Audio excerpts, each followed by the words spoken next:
उधर कर लेना।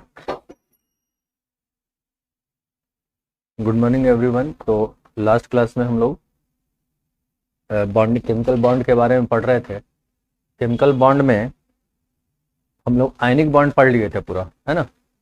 हाँ, कोवेलेंट चल रहा था। कोवेलेंट में एक्सेप्शनल केस हम बता रहे थे। कोवेलेंट कंपाउंड्स जितना भी होता है दे आर जनरली गैसेस, कुछ कुछ लिक्विड होता है और बहुत सॉफ्ट सॉलिड होता है ना। लेकिन एक्सेप्शन में हम बताए थे कि बहुत सारा ऐसा भी कोवेलेंट कंपाउंड्स होता है जो बहुत हार्ड होता है। डायमंड जिसमें था, है ना, नॉर्बाइड था, B4C, फिर कार्बोरेंडम था, फिर इनऑर्गेनिक ग्रेफाइट था, सिलिका था, है ना। एक और हम लोग देखते हैं ग्रेफाइट। तो 6 में हम लोग चलते हैं ग्रेफाइट, ठीक है। तो 6 नंबर में आइए, नंबर 6 है ना, exceptional case number 6 graphite. Graphite है ना, ग्रेफाइट है।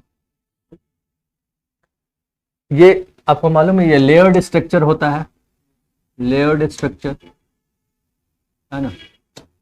और लेयर्ड स्ट्रक्चर कैसा, तो हेक्सागोनल रिंग इस टाइप से होता है, एक यहाँ एक नीचे,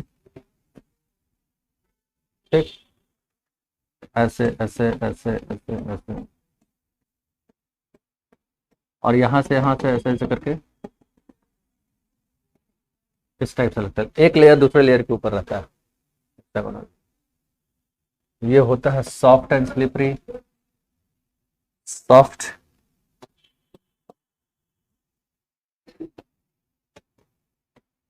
सॉफ्ट एंड स्लिपरी,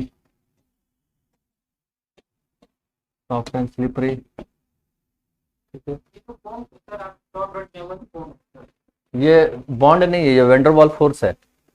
बहुत कमजोर फोर्स होता है ना, एक मॉलिक्यूल दूसरे मॉलिक्यूल के बीच में जो फोर्स होता है that is very weak force, और इसीलिए ये स्लिप कर जाता है एक दूसरे को, देखते हैं। तो ग्रेफाइट ग्रीस है, ये वाला लेयर, एक लेयर ऐसा बेंजीन रिंग है, एक ऐसा बेंजीन रिंग है, और इसके बीच में जो फोर्स ऑफ अट्रैक्शन होगा उसको हम लोग वेंडरवाल फोर्स। जैसे आप बैठे हैं तो आपके बीच में फोर्स ऑफ अट्रैक्शन चल रहा है। ये फोर्स ऑफ अट्रैक्शन बहुत कमजोर है क्योंकि आप फील नहीं कर सकते हैं इसको। ये किस पे डिपेंड करता है, मास के ऊपर, है ना। तो बड़ा कमजोर फोर्स होता है, और इसीलिए क्या होता है, ग्रीस जो होता है, ये जो ग्रीस जो बनता है ग्रेफाइट से, वो स्लिपरी होता है। देखते हैं, एक लेयर दूसरे लेयर के ऊपर स्लिप कर जाता है, ठीक। ये हाई मेल्टिंग पॉइंट सॉलिड है, हाई मेल्टिंग पॉइंट सॉलिड। हाँ बैठिए आगे में, हाई मेल्टिंग पॉइंट सॉलिड है। हाँ, पावर का प्रॉब्लम नहीं ना आपको, है ना। आगे बैठिए फ्रंट पेज पे।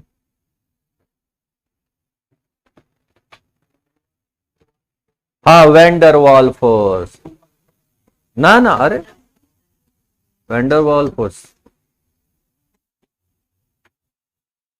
वेंडरवाल फोर्स मास के ऊपर डिपेंड करता है, और इसी को जब हेवनली बॉडीज के ऊपर जब पढ़ते हैं ना, अर्थ और सन के बीच में, उसको ग्रेविटेशनल फोर्स बोलते हैं। लेकिन ग्रेविटेशनल फोर्स बहुत मजबूत होता है, क्यों, अर्थ का मास देखिए, सन का मास देखिए, लेकिन इसका इसका मास कितना है, 72 ग्राम, वो भी 1 मोल लेंगे तो बहुत कम, है ना। बड़ा वीक फोर्स होता है, ठीक है। तो graphite is a covalent compound, yet it has a, ये सॉफ्ट है, देख रहे हैं ना, एक्सेप्शनल केस दिख रहा है ये। नेक्स्ट नेक्स्ट आप लोग देखिएगा सिलिका, 7 नंबर ना, SiO2, और सिलिका हो गया है ना, ऐसा सिलिका हो गया, ठीक है। चलिए उसके बाद चलिए यहां तक तो खत्म हो गया। नेक्स्ट अब हम लोग पढ़ने जा रहे हैं। देखिए जितना भी कोवेलेंट कंपाउंड्स होता है they are generally bad conductor of electricity, तो मालूम है। Ionic compounds generally good conductor of electricity होता है, और वो भी किस स्टेज में, मॉल्टन या फ्यूज स्टेज में। लेकिन यहाँ पे अब हम लोग देखते हैं conductivity, conductivity graphite is a good conductor, हम लोग देखेंगे वो सब चीज कौन कौन सा। तो कंडक्टिविटी में लिख लीजिए यहाँ पे covalent compound, covalent compound are bad conductor of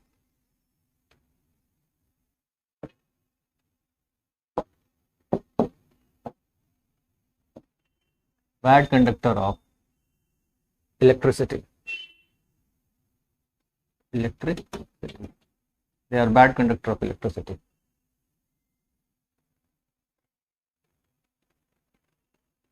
तो अभी हम कुछ क्वेश्चन दे रहे हैं आप लोगों को, कौन कौन सा गुड कंडक्टर ऑफ इलेक्ट्रिसिटी है, आपको पकड़ना है उसको। स्टेटमेंट लिख लिए, चलिए आपको पकड़ना है good conductor of electricity, good conductor of electricity कौन कौन सा। कोवेलेंट कंपाउंड तो जनरली बैड कंडक्टर होते हैं, लेकिन कुछ कुछ कोवेलेंट कंपाउंड भी तो गुड कंडक्टर होता है। तो पहला है HCl लिक्विड, दूसरा है NH3 लिक्विड। कौन कौन सा गुड कंडक्टर होगा आप बताते जाइएगा हमको। ग्राफाइट, ग्राफाइट, चौथा डायमंड, डायमंड, पांचवा बेंजीन, छठा पायरिडीन, पायरिडीन, सातवां NaCl सॉलिड, आठवां Na सॉलिड। इसमें से कौन कौन सा compound good conductor of electricity हो सकता है, इसमें सारा चीज डाल दिया है, कोवेलेंट कंपाउंड भी डाल दिए हैं, एनिक कंपाउंड भी डाल दिए हैं। तो आप देखिएगा, लेकिन इसका फिजिकल स्टेट भी चेक करते चलिएगा, है ना। फिजिकल स्टेट से भी फर्क पड़ जाता है, सॉलिड लिक्विड गैस फॉर्म में है, किस फॉर्म में है वो। चलिए यहां देखिए, ग्रेफाइट क्यों करेगा, एक इलेक्ट्रॉन रहता है। देखिए इसको कैसे पकड़िएगा, जैसे ये एक लेयर है ग्रेफाइट का, ठीक है, एक लेयर ग्रेफाइट का है, ऐसे करके एक लेयर, यहां दूसरा लेयर बनाते हैं, ठीक। अब देखिए किसी भी एक यहां पे कार्बन है, यहां भी कार्बन है, इस कार्बन का हाइब्रिडाइजेशन क्या है, sp2, मतलब 3 इलेक्ट्रॉन बॉन्ड में गया, एक इलेक्ट्रॉन फ्री। तो इलेक्ट्रॉन फ्री है तो इलेक्ट्रिसिटी तो कंडक्ट करेगा, है ना। अरे इलेक्ट्रॉन फ्री है ना भाई एक, तो इलेक्ट्रॉन का मूवमेंट से नहीं करंट जनरेटर होता है, तो इलेक्ट्रॉन जब फ्री है तो इलेक्ट्रॉन का मूवमेंट होगा, है ना। तो due to presence of one, due to presence of one free electron,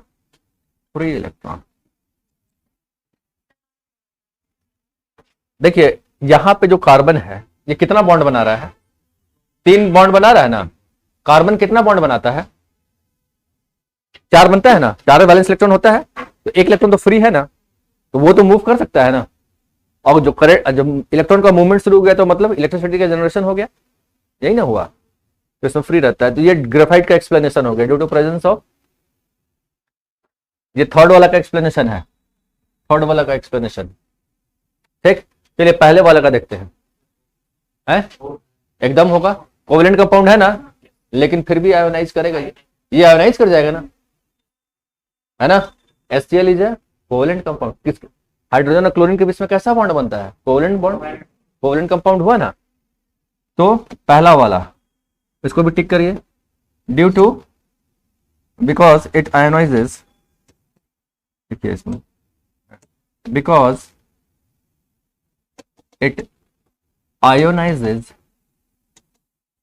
in a liquid phase, जैसे HCl है, इसको जैसे ही करिएगा तो H प्लस और Cl माइनस में टूट जाएगा ना, जैसे ही आयंस फ्री हुआ, गुड कंडक्टर ऑफ इलेक्ट्रिसिटी, है ना। आप टॉपर लोग कहाँ गया है?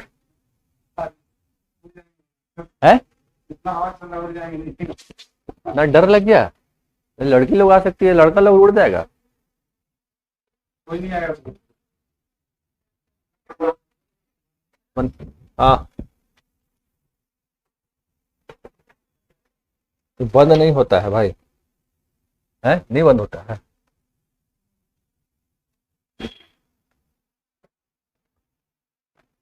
चलिए यहां तक हो गया। अमोनिया करेगा,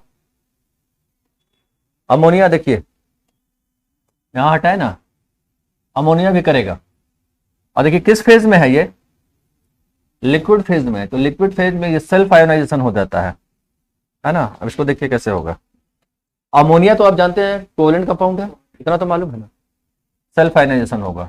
अमोनिया, एक अमोनिया दूसरे अमोनिया के साथ, ये अपना H प्लस देगा इसको, तो NH2 माइनस और ये NH4 plus, self ionization, self ionization. तो सेल्फ आयोनाइजेशन से क्या आयंस का प्रोडक्शन हो गया ना, आयोनाइजेशन का प्रोडक्शन हो जाएगा तो इलेक्ट्रिसिटी कंडक्ट कर देगा। ये लिखते जाइए सेल्फ आयोनाइजेशन के कारण होता है, कोवेलेंट कंपाउंड होते हुए भी ये, ठीक है। डायमंड तो करेगा नहीं इसका। देखिए यहाँ पर ग्राफाइट में और डायमंड का स्ट्रक्चर में फर्क समझते हैं। डायमंड का जो हाइब्रिडेशन होता है sp2 होता है, ग्राफाइट का sp2 होता है, और डायमंड में sp3 होता है। sp3 मतलब सारा इलेक्ट्रॉन्स का बॉन्ड में चला गया है ना। तो यहाँ पे bad conductor of electron. Benzene, benzene कभी भी आयन में टूटेगा, ये नहीं टूटेगा, bad conductor of electricity. Pyridine electron ये भी नहीं टूटता है। पायरिडीन का स्ट्रक्चर हम दिखाए थे ना, पायरिडीन दिखाए थे। NaCl सॉलिड फेज में नहीं करेगा, ये लिक्विड फेज में जाएगा तब करेगा। और ये सोडियम अगर प्योर मेटल रहेगा तो, मेटल साथ गुड कंडक्टर ऑफ इलेक्ट्रिसिटी तो मालूम है। Sodium is a metal, solid state में है, करेगा। इसमें कौन सा बॉन्ड होता है मालूम है, मेटेलिक बॉन्ड। जैसे लोहा, लोहा इलेक्ट्रिसिटी कंडक्ट करता है ना, दैट इज अ मेटल, तो मेटल है तो गुड कंडक्टर ऑफ इलेक्ट्रिसिटी होगा।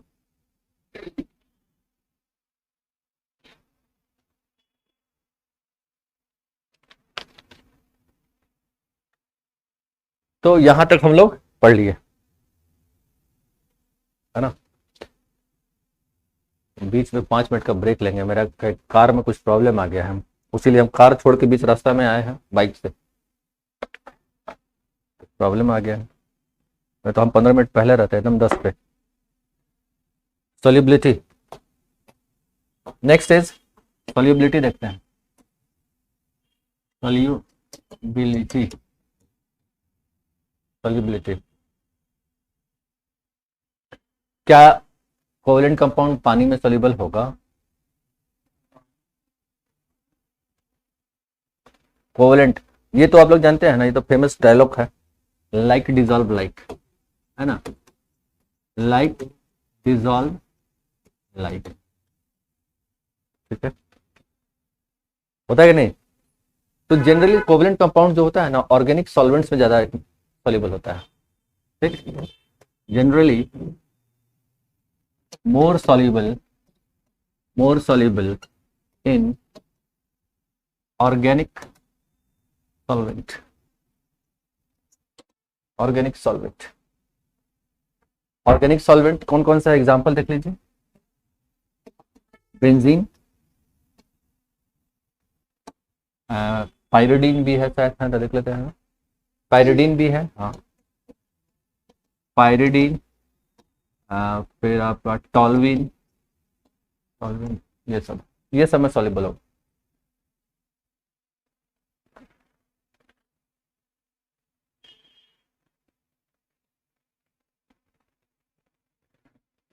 तो जनरली कोवेलेंट कंपाउंड पानी में ठीक से सॉल्युबल नहीं होता है ना।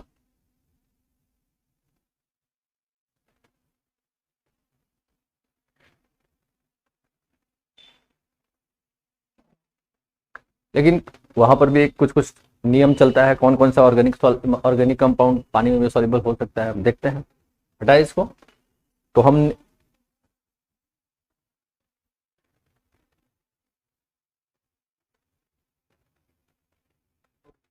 हो गया। चलिए नेक्स्ट है, अभी हम क्वेश्चन दे रहे हैं आप लोगों को। Which of the following is soluble in water, कौन कौन सा वाटर में सॉल्युबल होगा, है ना। पहला बेंजीन, बेंजीन को पानी में सॉल्युबल कर लीजिएगा, नहीं ना होगा। H2SO4, third acetic acid, 4 number pyridine, ये सब ऑर्गेनिक कंपाउंड है। 5 मिथाइलमीन, मिथाइलमीन 6 NaCl solid.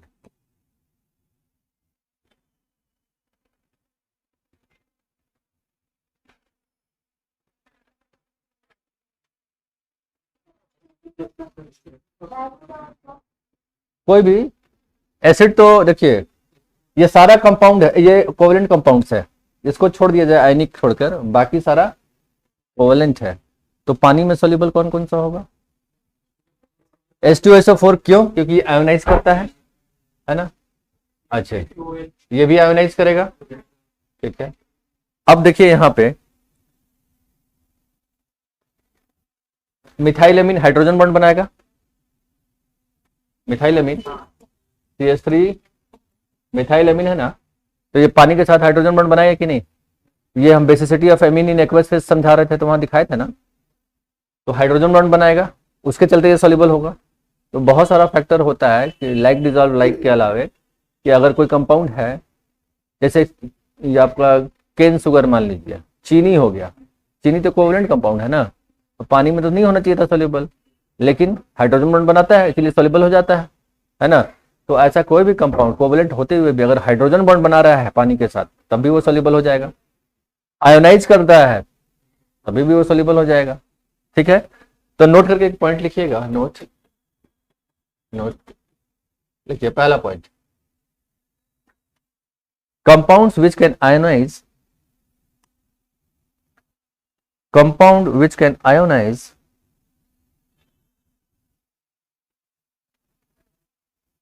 compound which can ionize in water,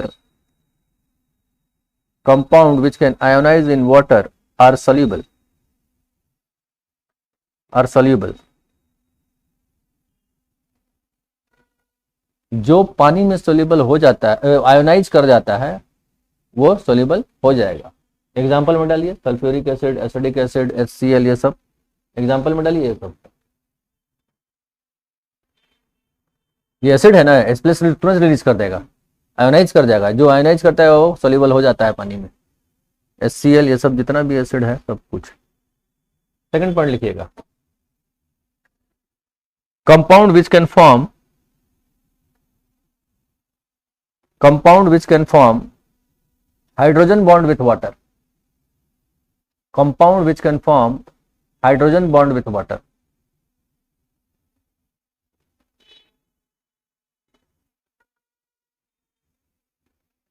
अब ये हाइड्रोजन बॉन्ड विथ वाटर के साथ क्या क्या, जैसे शुगर, एग्जांपल मिलती है शुगर, शुगर कॉमा ग्लूकोज,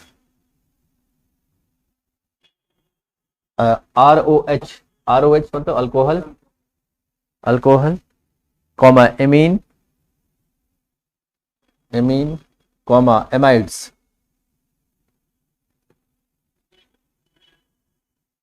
आ गया समझ में यहां तक? तो अब बताइए इसमें से कौन कौन सा और कौन कौन सॉल्युबल होगा? मिथाइलमीन, और ये तो आयनिक है, तो पानी में तो सॉल्युबल होना ही होना है। कितना चीज सॉल्युबल होगा? ये सॉल्युबल नहीं होगा, बेंजीन नहीं होगा, पायरिडीन और ये छोड़कर, ठीक है।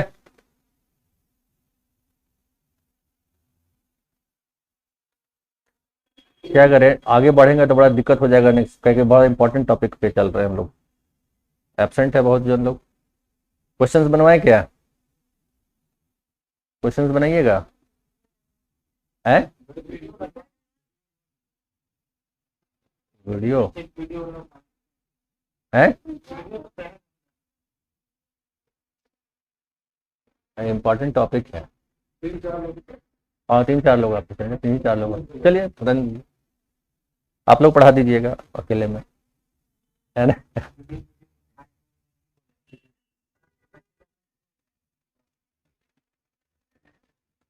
ठीक है, चलिए अब नेक्स्ट लिखिए। अजीब फंस जाते हैं, आज हम सोचे थे लंबा खींचेंगे आज, हाँ आज सोचे थे लंबा खींचेंगे, इंपॉर्टेंट टॉपिक कवर करेंगे। हाइब्रिडाइजेशन बड़ा इंपॉर्टेंट चीज है, हाइब्रिडाइजेशन अपने आप में बहुत बड़ा और बहुत इंपॉर्टेंट टॉपिक है। देखिए फोन आने ही लगा आपके पास। ये किसका है? हेलो, गुड मॉर्निंग, बोलिए। है? हाँ हाँ, क्लास चली रहा है अभी।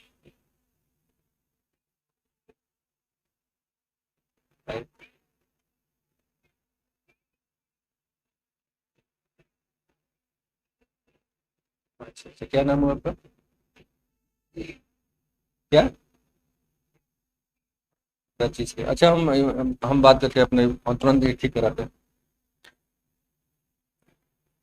नहीं कर रहा है वीडियो।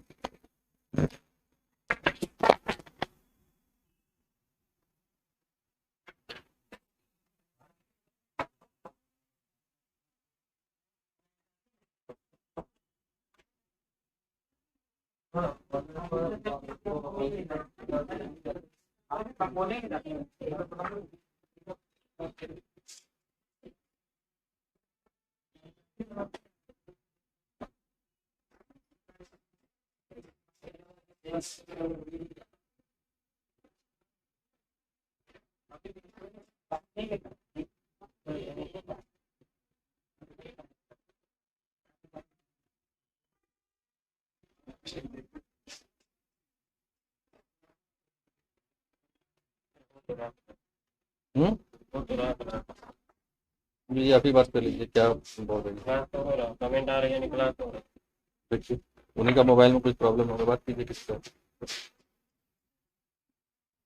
ऑनलाइन नहीं लिया हुआ, ऑनलाइन नहीं दिया।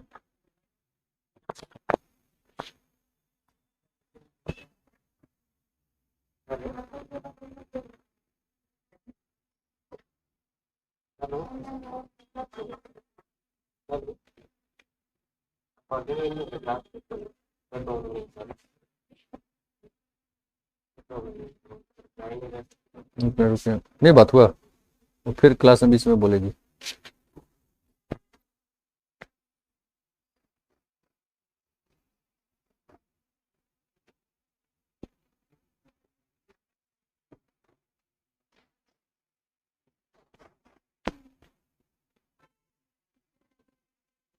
हेलो, हुए ऑनलाइन हो गया है?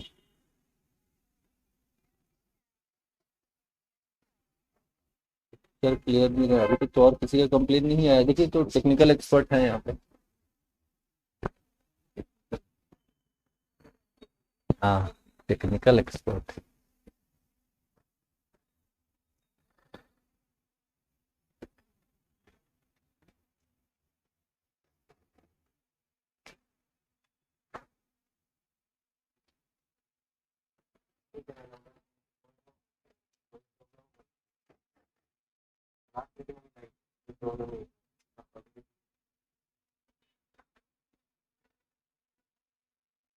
हो गया? हाँ, देखिए। नो, करेक्ट स्टेटमेंट कौन सा है हम लोग देखते हैं। Correct statement related to covalent compound, हम लोग करेक्ट स्टेटमेंट देख रहे हैं कोवेलेंट कंपाउंड्स का, है ना? Covalent compound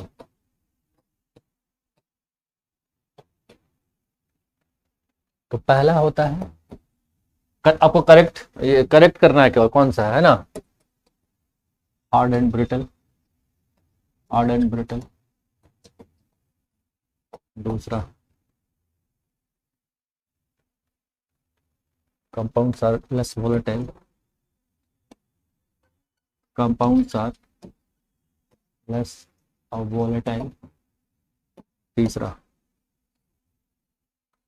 compounds covalent bonds is not non directional, covalent bonds are non directional.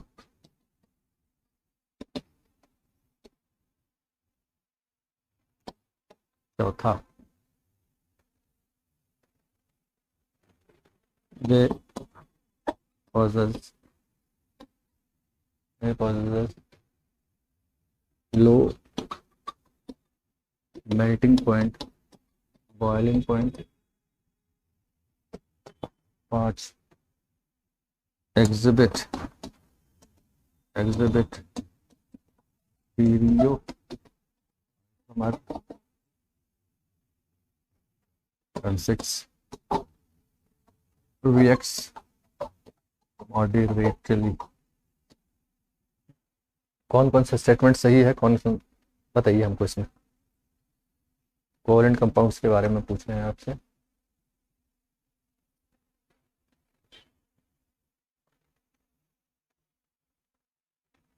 चलिए हमको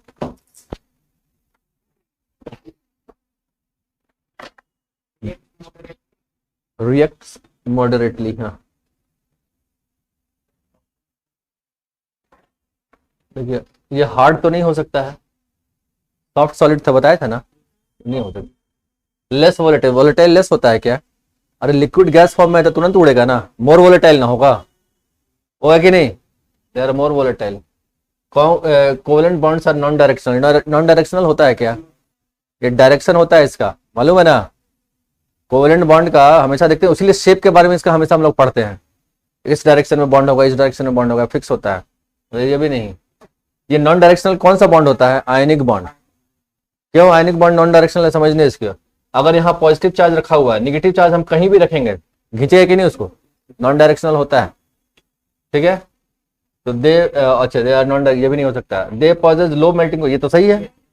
चलिए exhibit stereo isomer, stereo isomer मतलब ज्योमेट्रिकल और ऑप्टिकल, तो यही ना सबको करता है, कोवेलेंट कंपाउंड ही ना खाता है भाई।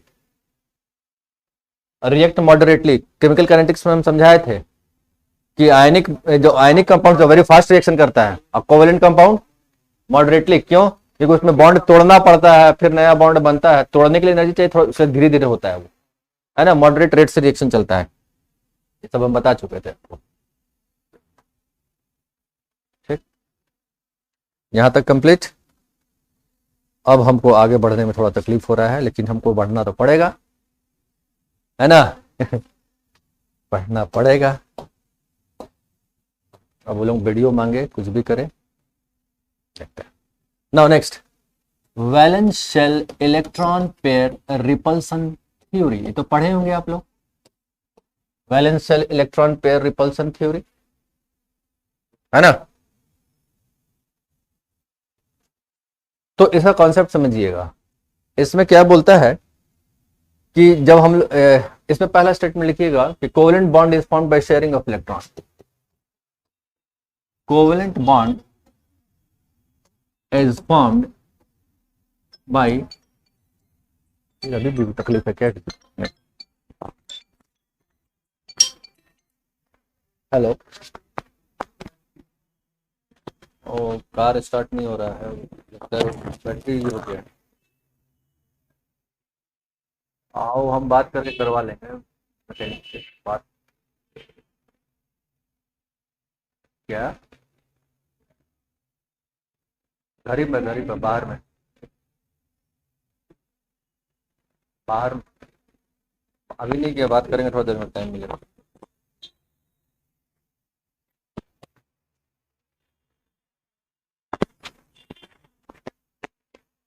हेलो,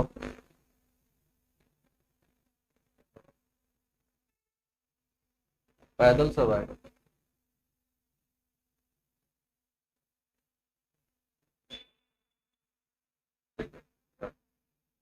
यार हम कर लेंगे, हाँ हेलो, हाँ बैटरी नहीं, वो आई बात करने।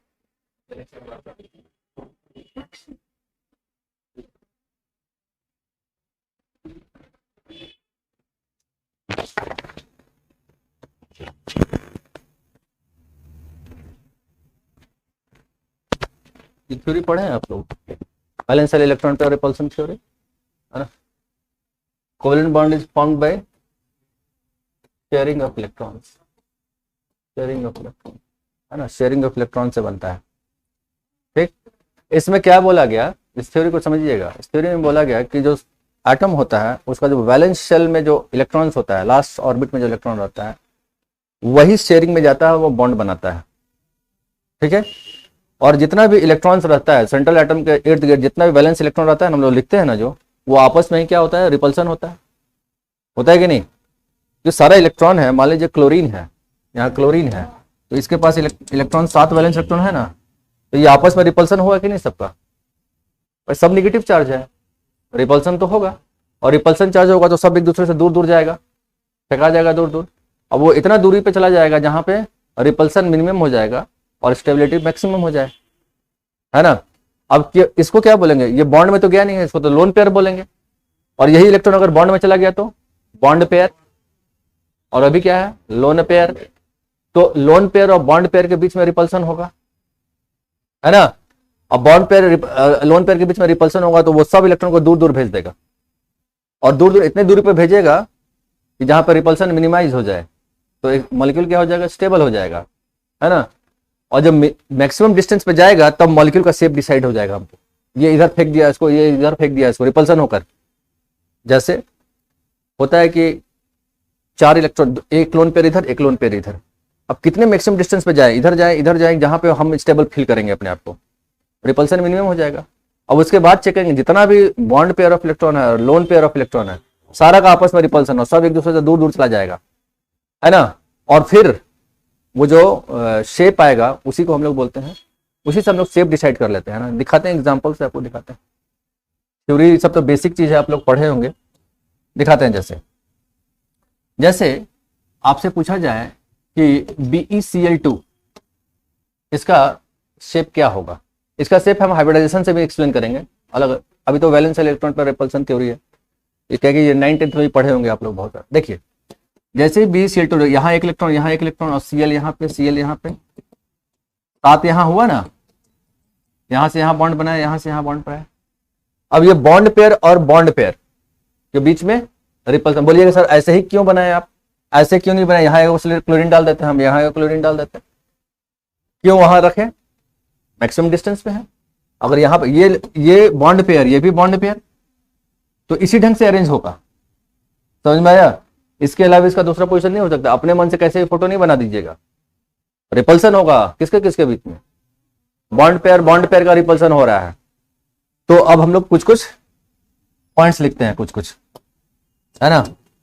तो इंपॉर्टेंट पॉइंट्स लिखिएगा, इंपॉर्टेंट पॉइंट्स किसका, BeCl थ्योरी का, है ना। पहला point, valence electron of the central atom, valence electron of the central atom, valence electron of the central atom repel each other,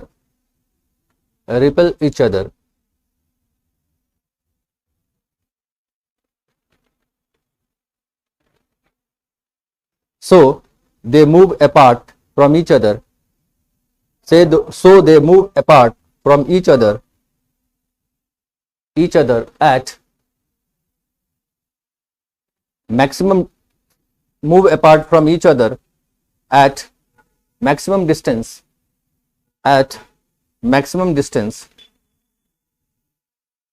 where the repulsion is minimum, and stability is maximum,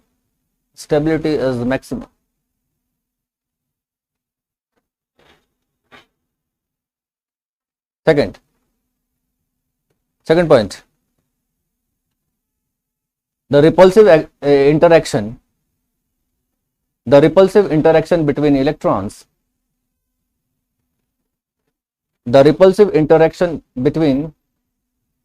electrons,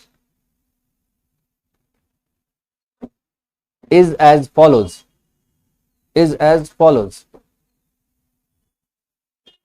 तो सबसे ज्यादा repulsion किसके किसके बीच होगा, lone pair का सबसे ज्यादा, ठीक है, लोन पेयर बॉन्ड पेयर का रिपल्सन, और फिर बॉन्ड पेयर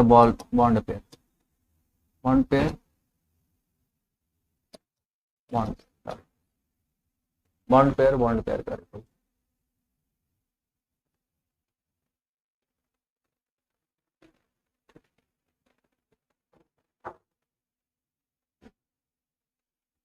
हो गया। वो सब अभी सब क्वेश्चन देंगे, 4-5 क्वेश्चन देंगे, उसके बाद बढ़ेंगे आगे, सब सॉल्व करके बढ़। तीसरा लिखिएगा, third point, double bond is considered as, double bond is considered as single bond, double bond is considered as single bond. देखिए ये जो valence shell electron pair repulsion theory, these are our hypothesis, scientifically proved नहीं है, hypothesis. Hybridisation का concept भी क्या है, hypothesis है, साइंटिस्ट का अपना सोच है ना। जैसे आप लोग हर धर्म का जो किताब लिखा हुआ है, हर धर्म में, चारों धर्म में जो किताब लिखा हुआ है, क्या वो साइंटिफिकली प्रूव्ड है क्या? अच्छा कर्म करेंगे तो अच्छा पुनर्जन्म होगा मेरा, ऐसा कुछ है क्या?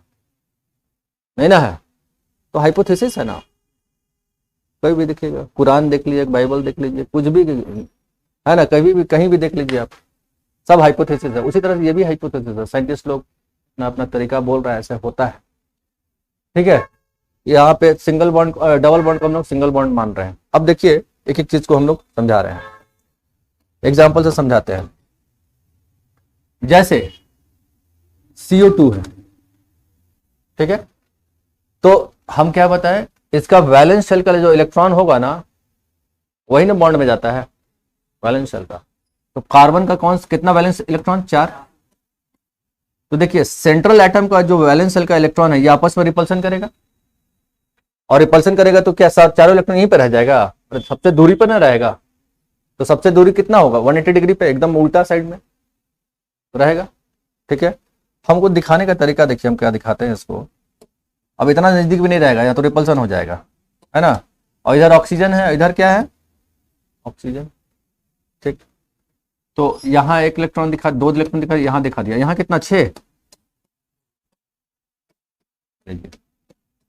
तो ये ऐसे करेगा, ये ऐसे करेगा, ये ऐसे करेगा, ये ऐसे करेगा। अब देखिए रिपल्सन यहाँ पे क्या क्या हो रहा है, बॉन्ड पेयर का भी रिपल्सन है, लोन पेयर का भी रिपल्सन है। ये मैक्सिमम डिस्टेंस पे कब हो सकता है, जब एंगल 180 डिग्री पे होगा, है ना। तो ये मॉलिक्यूल जब 180 डिग्री पे जाएगा तो मॉलिक्यूल का शेप क्या हो गया। अच्छा, डबल बॉन्ड को हम लोग क्या कंसिडर कर रहे हैं, सिंगल बॉन्ड। समझ में आया चीज। उसी तरह से मान लीजिए दूसरा एग्जांपल है, PCl5 देखते हैं। तो फास्फोरस में कितना इलेक्ट्रॉन, 5। तो आप देखिए 1 2 3 4 5 हो गया, ऐसे करके।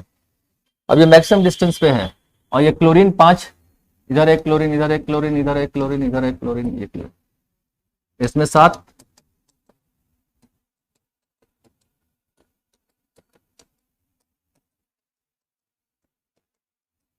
हो गया। अब ये यहां से यहां बॉन्ड बनाया, ये यहां से यहां बॉन्ड बनाया, ये यहां से यहां, ये एक्चुअली में होता क्या है कि जो सेंट्रल एटम का जो इलेक्ट्रॉन होता है, बड़ा बहुत ज्यादा रिपल्सन करेगा। तो एक्चुअली किताब में देखिएगा कि दोनों जो बॉन्ड वाला इलेक्ट्रॉन है ना, उसको यहाँ दिखाएगा, यहाँ पे मैक्सिमम डिस्टेंस पे चला गया ना, दूर दूर पे, दोनों इलेक्ट्रॉन दूर दूर पे चला गया एकदम।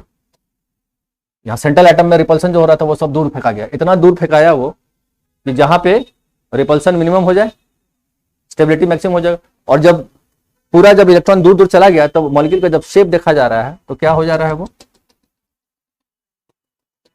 TBP, trigonal bipyramidal. ट्राइगोनल ये एक प्लेन पे रहेगा ऐसे करके, और एक ऊपर, और एक 3 डायमेंशनल पिक्चर बन रहा है ट्राइगोनल बाय, ऊपर भी पिरामिड बन रहा है और नीचे में भी। एक्चुअली जहां जहां ये होता है ना, यहां से यहां बनाइएगा तो ऊपर पिरामिड बनेगा ना, एक ऊपर पिरामिड 3, ये 3 है, 1 2 3। उसी तरह से नीचे में 1 2 3, ऊपर में पिरामिड, नीचे में पिरामिड, इसको बोलते हैं ट्राइगोनल बाई पिरामिडल। समझ में आया ये चीज। यही है valence shell electron pair repulsion theory. इससे पूरा मॉलिक्यूल का शेप डिसाइड होता है, लेकिन इस कॉन्सेप्ट को हम लोग उतना ज्यादा वैल्यू नहीं करेंगे, क्योंकि हाइब्रिडाइजेशन से हम लोग सारा शेप निकाल लेंगे मॉलिक्यूल का। इसको हम छोड़ते हैं यहीं पे, आगे बढ़ेंगे, उतार लीजिए लेकिन इसको इतना। हाइब्रिडाइजेशन से हम लोग मॉलिक्यूल का शेप निकाल लेंगे सबका। मतलब हाइब्रिडाइजेशन इसी का एडवांस रूप है थोड़ा सा, तो उसको एडवांस रूप में हम लोग पढ़ लेंगे। समझ में आया? Valence shell electron pair repulsion theory का मतलब देखिए यहाँ पे क्या बोलता है, valence shell electron pair repulsion क्या होता है? वैलेंस शेल में जो इलेक्ट्रॉन है, इलेक्ट्रॉन पेयर है, उसका क्या होगा? रिपल्सन होगा, थ्योरी होगा। और रिपल्सन होगा तो इलेक्ट्रॉन दूर दूर फेंकाएगा, है ना?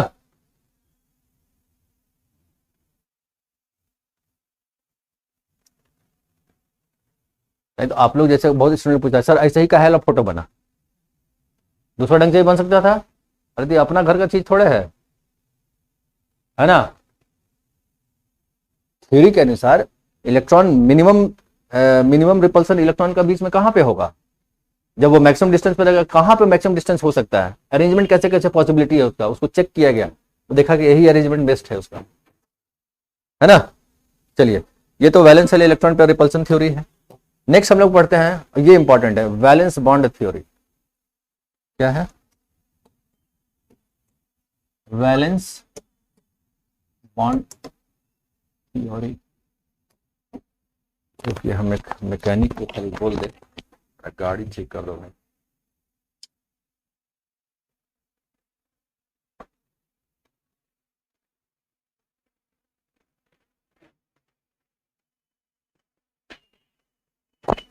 दो मिनट के लिए होल्ड कीजिएगा, हम लोग तुरंत स्टार्ट कर रहे हैं क्लास।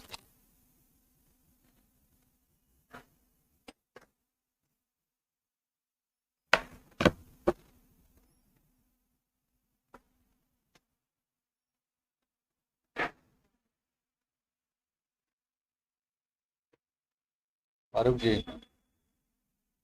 अरे नामकुम स्टेशन से बोल रहे हैं।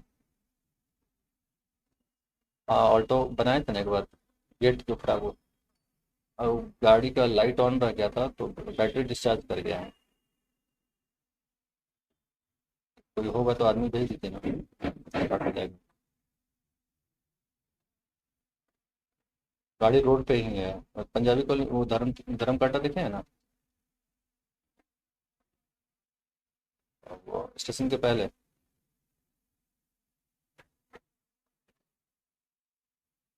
आप खटाल देख रहे हैं? हाँ, बाएं तरफ खटाल देखे ना, खटाल से थोड़ा सा आगे जाइएगा तो धर्म कांटा है। उसी पंजाबी कॉलोनी में नहीं गए थे आप? एक बार तो गए, घर तो गए।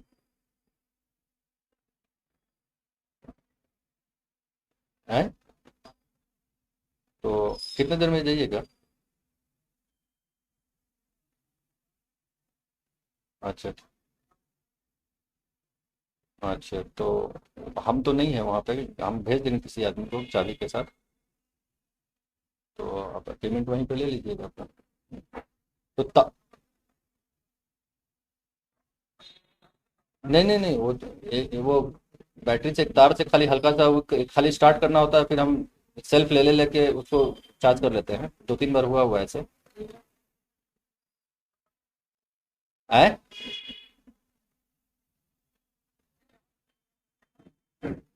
नहीं नहीं, आप एक बैटरी लाइएगा, चार्ज बैटरी, उससे कनेक्ट करिएगा, हल्का सा थोड़ा देर के लिए स्टार्ट होगा, उसके बाद हम सेल्फ स्टार्ट ले लेंगे उसको। उसको गाड़ी को चार्ज रखिएगा ना, स्टार्ट खाली करवा दीजिएगा, वो स्टार्ट हो जाएगा फिर। बैटरी है ना? तो कितना देर में जाइएगा हमको बता दीजिएगा, तो हम बोल देंगे घर पे।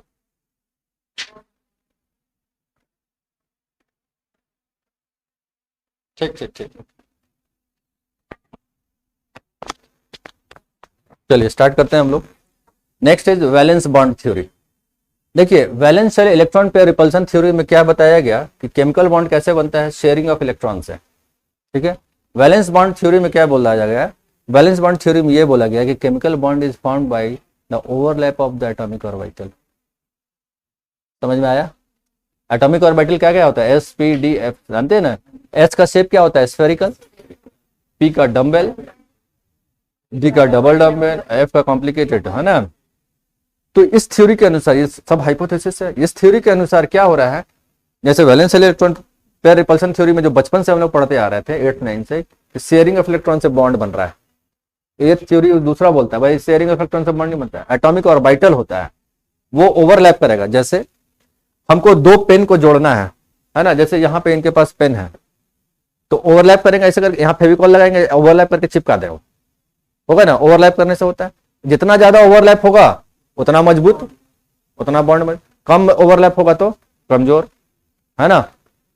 तो ये मान लीजिए पी ऑर्बिटल है, इधर भी पी ऑर्बिटल है, ओवरलैप करेगा ऐसे करके, ठीक है। और ओवरलैप करने से क्या हो जाएगा, केमिकल बॉन्ड का फॉर्मेशन हो जाता है। वैलेंस बॉन्ड थ्योरी में समझे क्या थ्योरी बता रहा है, स्टेटमेंट लिखिए। अ covalent bond is formed bye, covalent bond is formed bye covalent bond is formed by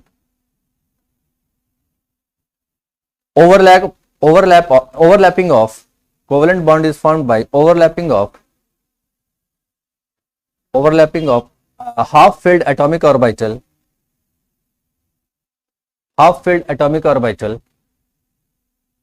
of valence shell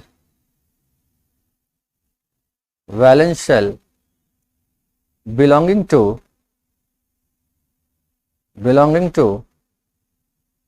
either same or different atom,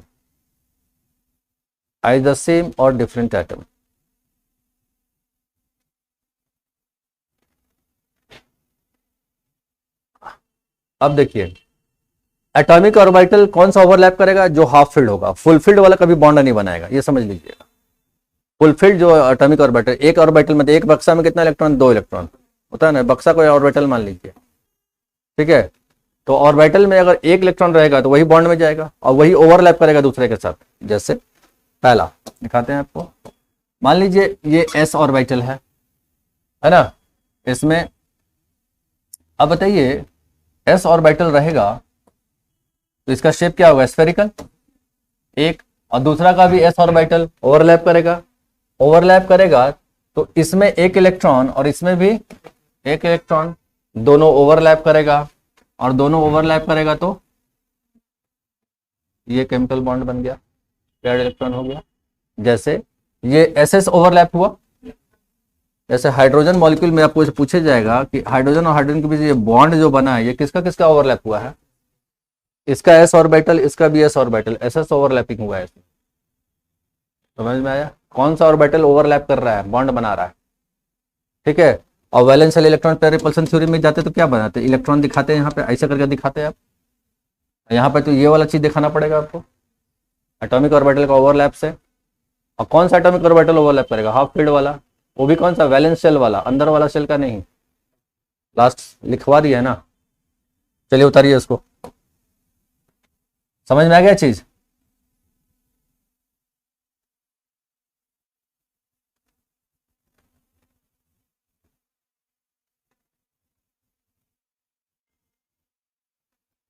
कितने तरह का ओवरलैपिंग होगा वो हम देखेंगे हम लोग।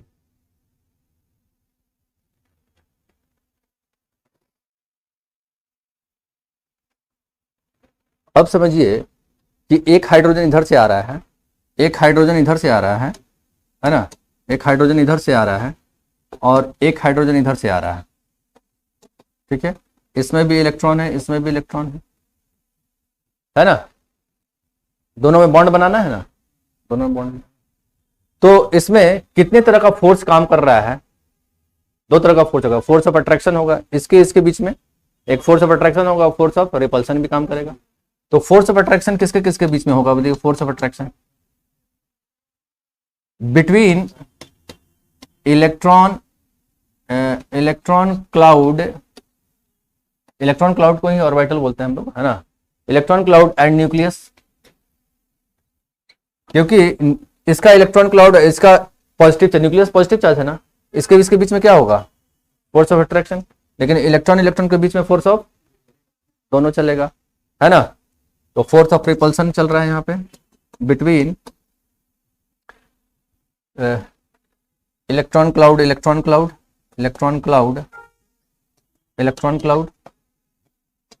बिटवीन इलेक्ट्रॉन क्लाउड, और दूसरा रिपल्सन एक और क्या चलेगा, बिटवीन न्यूक्लियस एंड न्यूक्लियस। दोनों जब एटम आएगा तो इसका पॉजिटिव चार्ज रिपल्सन नहीं होगा, और इलेक्ट्रॉन का भी तो रिपल्सन होगा आपस में।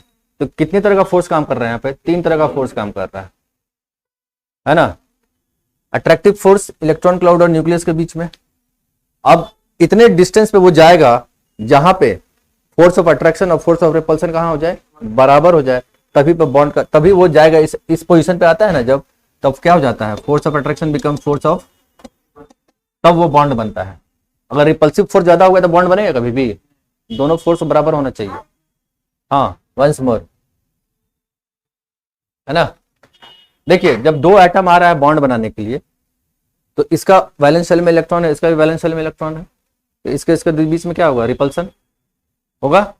अच्छा इसमें न्यूक्लियस है पॉजिटिव चार्ज, इसमें भी न्यूक्लियस है पॉजिटिव चार्ज, उसमें भी रिपल्सन, लेकिन इसका पॉजिटिव चार्ज, इसका इलेक्ट्रॉन अट्रैक्टिव फोर्स, इसका पॉजिटिव चार्ज, इसका इलेक्ट्रॉन पॉजिटिव अट्रैक्टिव फोर्स, तो अट्रैक्टिव फोर्स भी काम कर रहा है और रिपल्सिव फोर्स भी काम कर रहा है ना।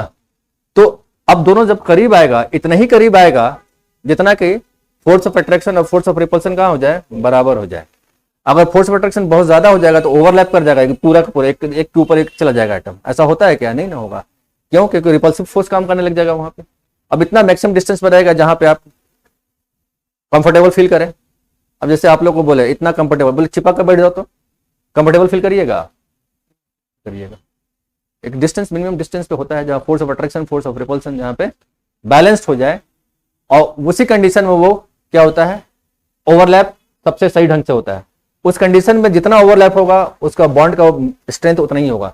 अगर उस कंडीशन में ओवरलैपिंग बहुत ज्यादा हुआ है तो मजबूत बॉन्ड, ओवरलैपिंग ठीक से नहीं हुआ है तो कमजोर बॉन्ड। यही तो समझ में आया कौन कौन सा फोर्स काम कर रहा है इसमें। चलिए अब एक ग्राफ दिखाते हैं आपको, ग्राफ वाला क्वेश्चन आता है इसमें, बड़ा इंपॉर्टेंट। देखिए ग्राफ वाला क्वेश्चन दिखाते हैं। ये ग्राफ आप लोग देखे होंगे किताब में,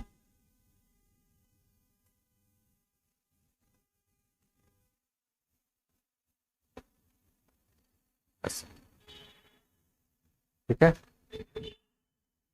यहां एक एटम प्लस यहां एक एटम, ठीक है। यहां पे दिस इज, ये जो ग्राफ है दिस इज पोटेंशियल एनर्जी का ये एक्सिस है ना। तो यहां रिपल्सिव फोर्स काम करेगा, यहां पे अट्रैक्टिव फोर्स काम करेगा, अट्रैक्टिव फोर्स काम कर रहा है यहां पे।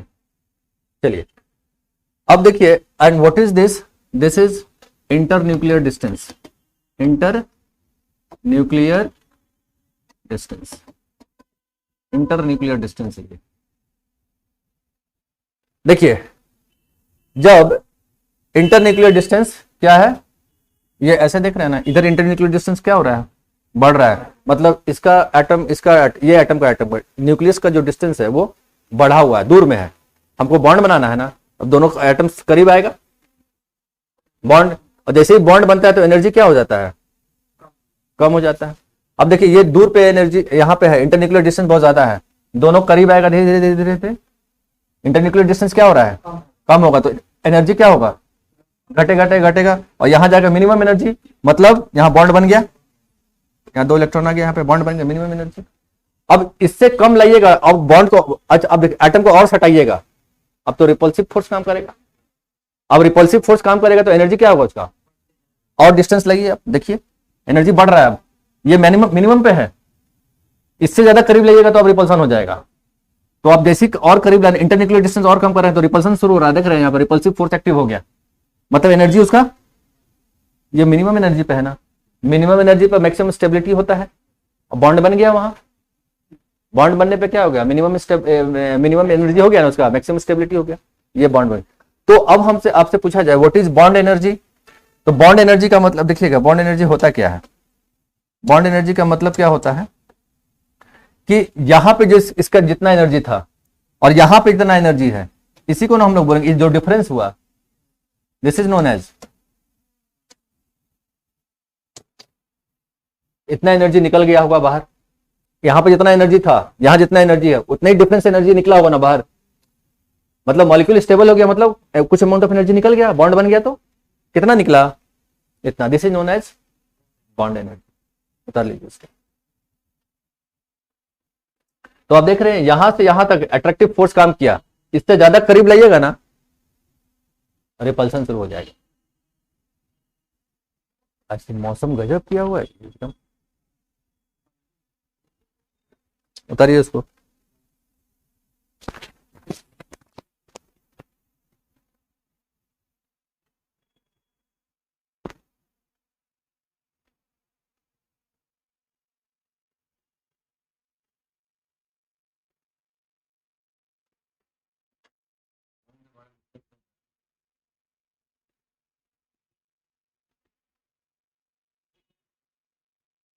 उतारिए।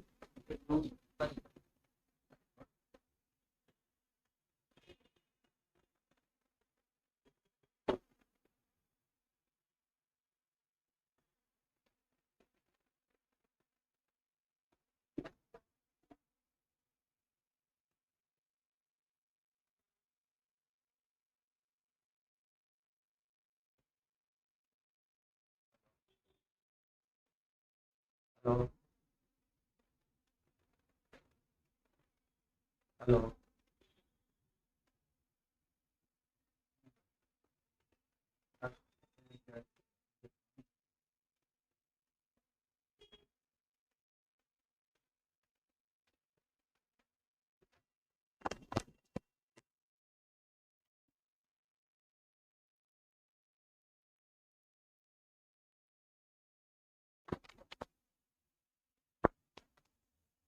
चलिए, यहां तक समझ में, ग्राफ समझ में आ गया ना?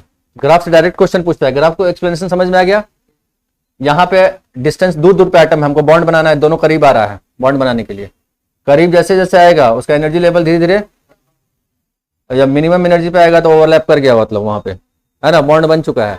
और ज्यादा करीब लाइएगा तो रिपल्सन, किसके किसके बीच में repulsion? Positive charge, nucleus nucleus एकदम करीब आ जाएगा, इसका पॉजिटिव चार्ज, उसका रिपल्सन हुआ कि नहीं? रिपल्सन शुरू होगा। तो इससे ज्यादा अगर बॉन्ड लेंथ ले जाइएगा आप, करीब ले आइएगा तो रिपल्सिव फोर्स आ जाएगा, बॉन्ड कमजोर पड़ने लग जाएगा वहां पे। ठीक है। हाँ, अब देखिए यहाँ पे दोनों एटम अलग अलग था, हाइड्रोजन मान लीजिए, हाइड्रोजन में अलग अलग था, तो इसका कुछ एनर्जी अपना, यहाँ पे दोनों का एनर्जी लेवल यहाँ पे है, देख रहे हैं, इसका एनर्जी लेवल यहाँ पे है।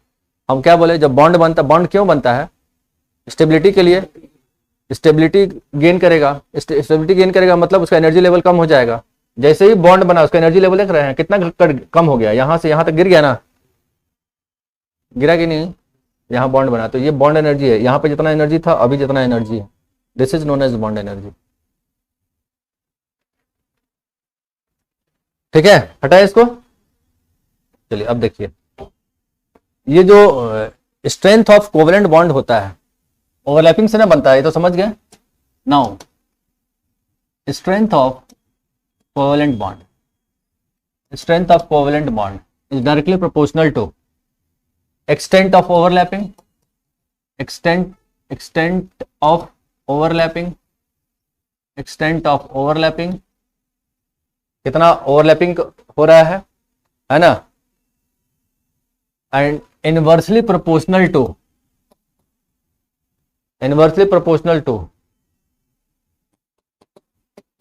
इंटर न्यूक्लियर डिस्टेंस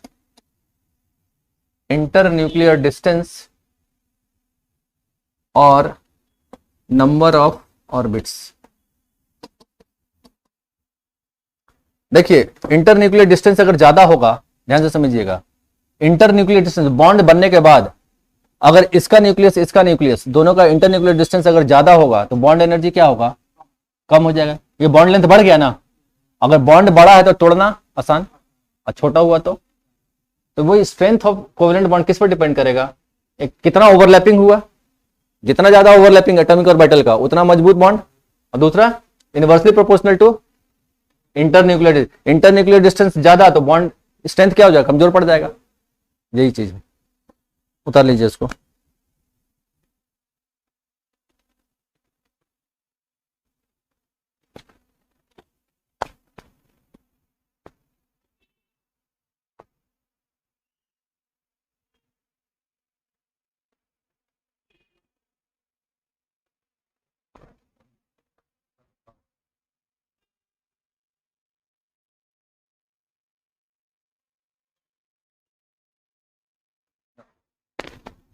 अब एक्सटेंट ऑफ ओवरलैपिंग कितना होगा ये किस पे डिपेंड करता है ना?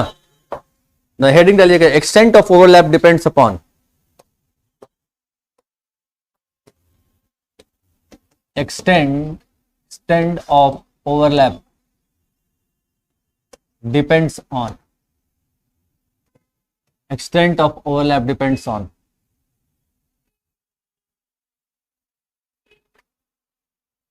है ना। कितना ओवरलैप होगा, एक्सटेंट ऑफ ओवरलैप किस किस फैक्टर पर डिपेंड करता है। तो पहला nature of orbital, nature of orbital, nature of orbital. PP का जो ओवरलैपिंग होता है बहुत ज्यादा होता है, पी ऑर्बिटल पी ऑर्बिटल का सबसे ज्यादा ओवरलैपिंग, तो सबसे मजबूत जोड़ हो रहेगा यहाँ पे, है ना। उसके बाद एसपी ऑर्बिटल का ओवरलैपिंग और फिर एसएस ऑर्बिटल का ओवरलैपिंग सबसे ज्यादा।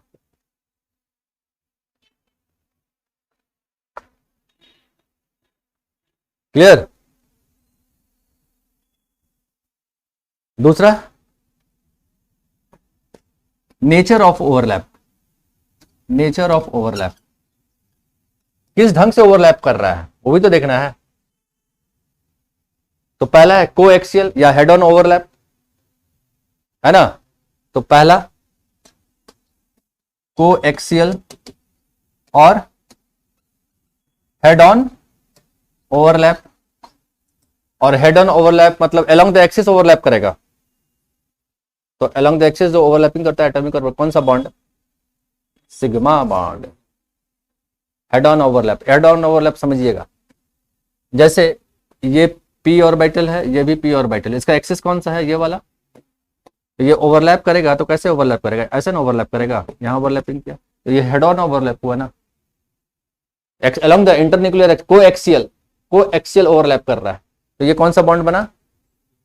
अच्छा यही अगर ऑर्बिटल ऐसा रहता तो इधर तो एक्सिस है, एक्सिस इधर, अब ये साइड वाइज ओवरलैप करेगा ना, और तो साइड वाइज ओवरलैप से तो ऐसे ना बनेगा बॉन्ड, यहाँ ओवरलैप किया यहाँ ओवर, तो ये क्या हुआ, साइड वाइज लेटरल ओवरलैपिंग, पाई बॉन्ड, है ना। तो नेचर ऑफ ओवरलैप किस पर डिपेंड करेगा, किस टाइप से ओवरलैपिंग कर रहा है वो, है ना। यहाँ पे हम लोग देखते हैं, यहाँ पे इसको हम लोग बाद में समझाएंगे। कोएक्सियल और हेड ऑन ओवरलैप, यहां लिखिएगा always form sigma bond, always forms sigma bond, always forms sigma bond along internuclear along internuclear axis, internuclear axis के अलॉन्ग होता है। हो गया ना। बी नंबर आई है, इसको हटाते हैं, बी नंबर में चलिए। B collateral,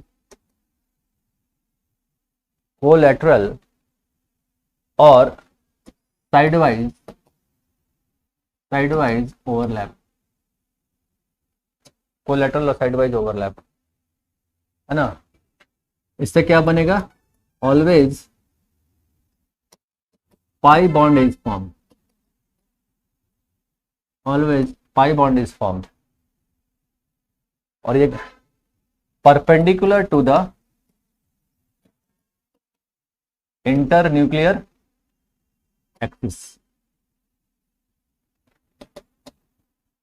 perpendicular to the internuclear axis होता है ये।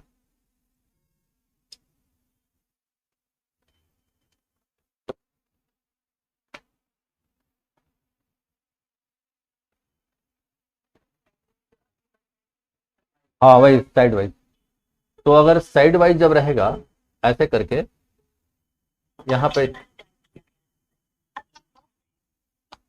इंटरन्यूक्लियर एक्सिस है, तो ये इंटरन्यूक्लियर एक्सिस है, और ओवरलैप कैसे कर रहा है यहाँ पे, तो ये एक दूसरे का क्या हुआ, परपेंडिकुलर हुआ ना, perpendicular to the internuclear axis. समझ में आया।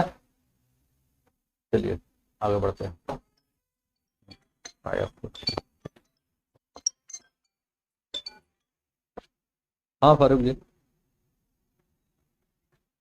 पर अच्छा 5 मिनट में पहुंच जाइएगा, है ना। हम फोन कर देते हैं।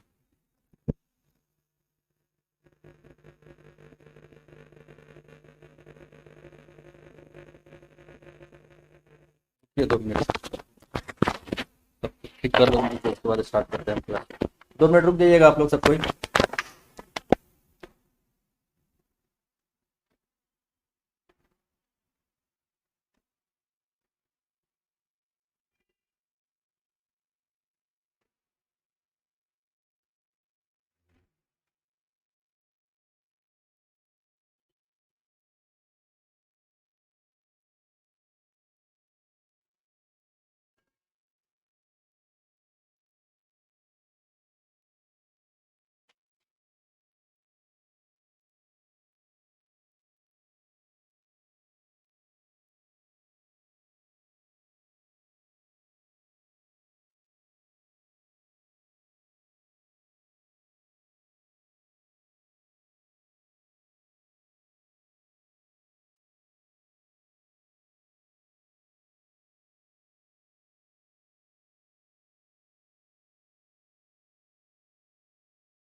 चलिए स्टार्ट करते हैं, देखते हैं क्या होता है। नोट करके लिखिए, लिखिए तो as extent of overlap, note करके लिखिए, हाँ नोट करके लिखिए, as extent of overlap is greater, as extent of overlap is greater in, extent of overlap is greater in coaxial, greater in coaxial comma, sigma bond is always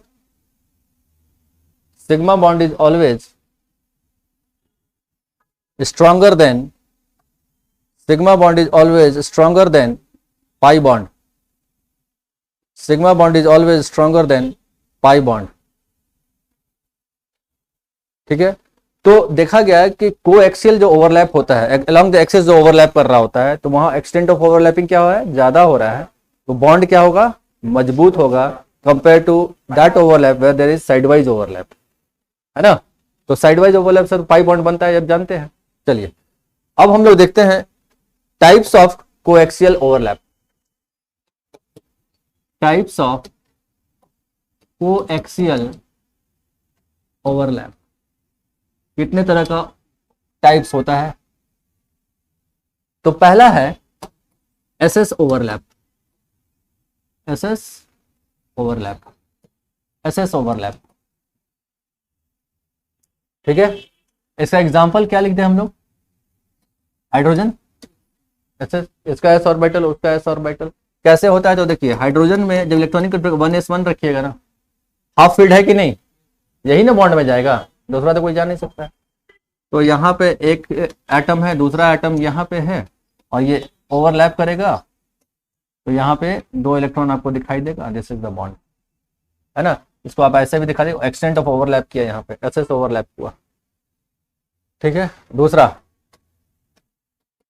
SP overlap, SP overlap,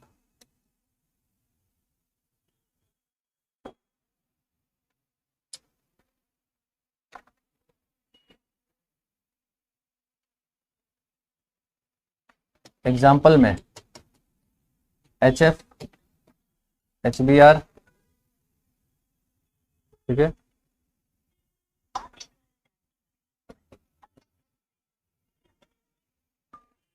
हुआ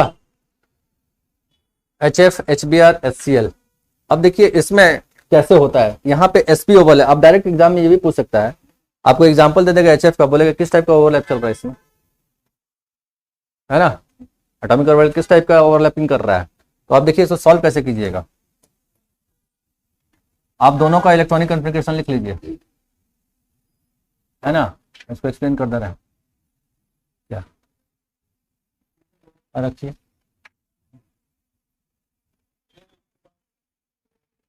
यहीं पर रखिए, देखिए HCl है या HF है, तो hydrogen का जब कीजिएगा तो 1s1 हाफ फील्ड है ना, एक ही ना इलेक्ट्रॉन है इसके पास, यही ऑर्बिटल बॉन्ड में जाएगा। अच्छा फिर फ्लोरीन में आइए तो 1s2 2s2 2p5 9 होता है ना, तो ये p में जब जाइएगा आप, यहाँ पे 5 है, 1 2 3 4 और 1 5, ये सब बॉन्ड में जाएगा क्या, हाफ फील्ड जाता है बॉन्ड में। तो इसका कौन सा, इसका S और इसका P, यही ना बॉन्ड में जाएगा। तो इसका S का शेप क्या है, ये इसका क्या है P, तो अलोंग द एक्सिस ओवरलैप करेगा, ओवरलैप करेगा तो ये क्या बनेगा, इस टाइप का पिक्चर बनेगा यहाँ पे, है ना।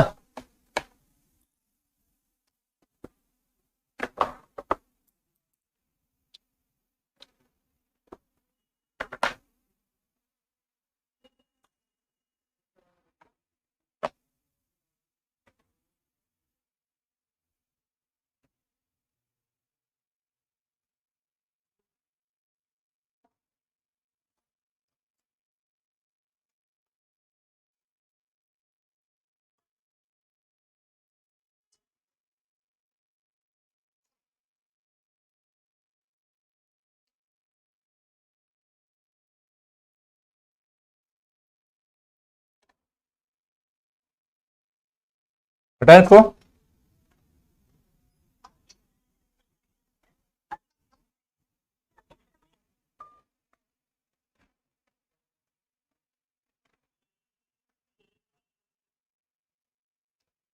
हटाएं इसको।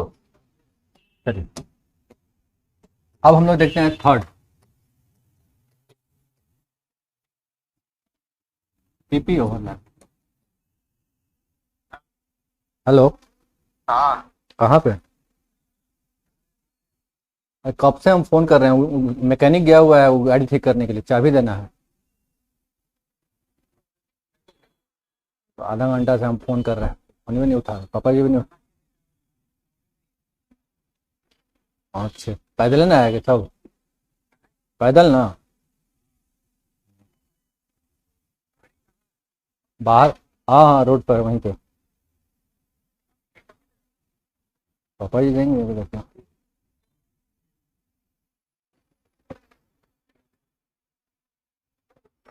चलिए पीपी ओवरलैप में देखते हैं। मान लीजिए आपसे पूछा जाए क्लोरीन मॉलिक्यूल में किस टाइप का ओवरलैप चल रहा है। पीपी पर देखिए, फ्लोरीन में देखे था ना, पी एक था, उसका भी दो फ्लोरीन रहेगा, इसका भी पी उसका भी पी, पीपी ओवरलैपिंग करेगा।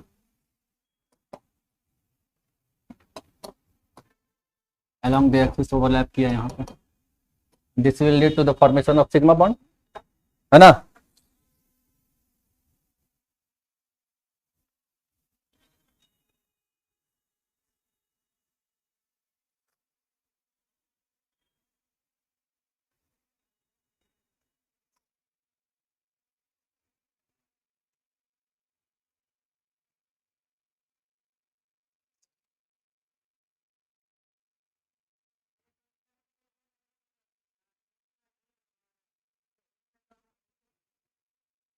इस पहला वाला आपकी एक एक एक अनपेड इलेक्ट्रॉन है, उसमें भी एक अनपेड इलेक्ट्रॉन, कौन वाला में? पी वाला में था, तो इसका पी उसका पी बॉन्ड बनाया। चलिए, तो ये तो हम लोग देख लिए किसका, एक coaxial overlap along the axis. अब हम लोग देखते हैं कोलेटरल ओवर या साइडवाइज ओवरलैपिंग देखते हैं। कोलैटर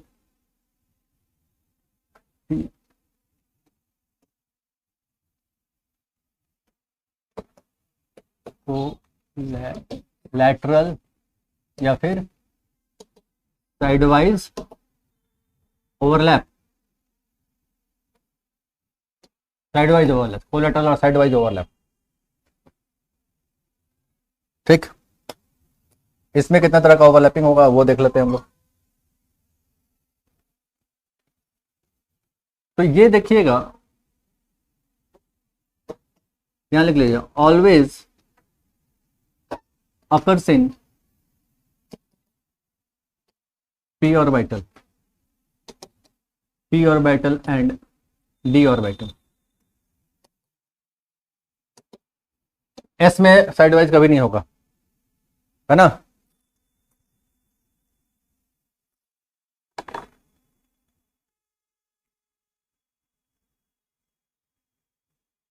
तो पहला है इसमें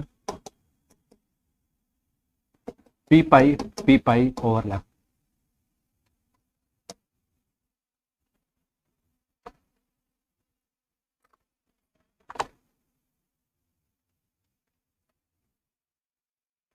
ठीक है, इसको पी पाई बोलेंगे क्योंकि पाई बॉन्ड बनेगा साइड वाइज से।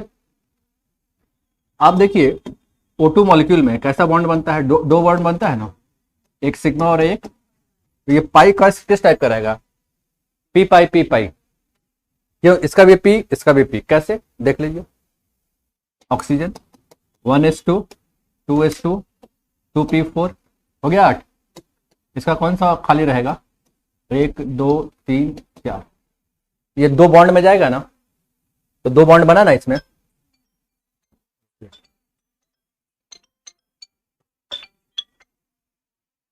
हाँ Farooq ji, hello hello hello hello hello. हाँ पहुंच गए हैं। ऐसे देखिए ना, घर में कोई फोन नहीं उठा रहा है, घर तो देखे है ना। अब ये हाँ तो आप कार देखे ना, ऑल्टो गाड़ी लगा होगा रोड पे। हाँ हाँ, तो ठीक है, तो उसी गली में जाइए ना, अंदर आप देखे होंगे घर, मनी प्लांट होगा लगा होगा, बाहर में पूरा दिखाई देगा। कोई फोन उठा ही नहीं रहा हूँ, कब से रिंग कर रहे हैं, उठा नहीं रहा कोई फोन। मेरा नाम अरुण बोलिएगा, अरुण। पापा होंगे, पापा उठाएंगे फोन तो अपना ही करिए। मनी प्लांट लगा होगा राइट हैंड साइड में, दाहिने तरफ। फोन के जमाने में भी इतना तकलीफ हो रहा है हमको, क्या है। चलिए ये हो गया। तो ये अब देखिए कैसे ओवरलैपिंग करता है। आपको मालूम है, जो ये इसको पी एक्स मान लीजिए, इसको पी वाई मान लीजिए, तो इसको पी जेड, तीन एक्सिस पे है। ये वाला तो बॉन्ड में नहीं जाएगा, ये वाला जाएगा, ये वाला जाएगा। तो हम दो बॉन्ड बना था, तीनों एक दूसरे के 90 डिग्री पे है, तीनों एक दूसरे के 90। तो दो ही दिखाएंगे हम, तीसरा नहीं दिखाएंगे, क्योंकि तीसरा वाला तो बॉन्ड में जाएगा नहीं। तो पहला को हम लोग ऐसा दिखा ले और दूसरा को हम लोग ऐसा दिखा ले। ये पहला ऑक्सीजन का पी ऑर्बिटल, दो गो, इसको मान लीजिए पी जेड मान लीजिए, और इसको पी वाई, है ना। देखिए केमिस्ट्री में इसको मानते हैं जेड एक्सिस, मैथ में इसको वाई एक्स एक्सिस मानते हैं, केमिस्ट्री में जेड एक्सिस। चलिए दूसरा वाला आएगा, उसका भी इसको ऐसे करिए और इसको ऐसे कीजिए, ठीक है। This is P Z, P Y. ये जब दोनों सामने आएगा तो ये वाला तो अलोंग द एक्सिस ओवरलैप करेगा ना, ये अलोंग द एक्सिस। तो अलोंग द एक्सिस से जो ओवरलैप होगा वो क्या बनेगा, सिग्मा बॉन्ड। और यहां से जो रहेगा ये वाला, ये यहां से ऐसा दिखाते हैं ना हम लोग, पाई बॉन्ड बनता है। तो पहले तो सिग्मा बॉन्ड, उसके बाद देखो ये कंडीशन समझ लीजिए, जब तक पाई बॉन्ड सिग्मा बॉन्ड नहीं बनेगा तब तक पाई बॉन्ड बन नहीं सकता है। पाई बॉन्ड बनना जरूरी है, उसके बाद ही सिग्मा बॉन्ड, ठीक है। तो एक सिग्मा और एक, दिख रहा है ना आपको। चलिए हाँ फारूक जी, हाँ बजाइए ना, गेट बजाइए ना, गेट बजाइए, गेट बजाइए। ऊपर बेल होगा लेफ्ट साइड में।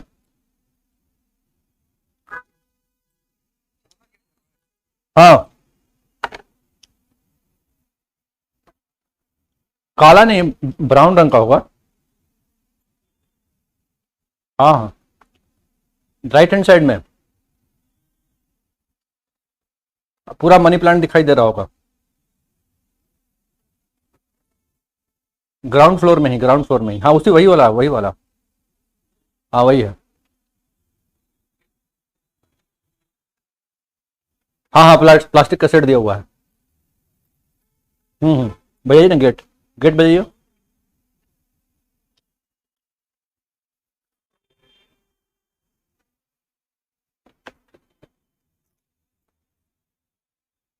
क्लियर हुआ सबको।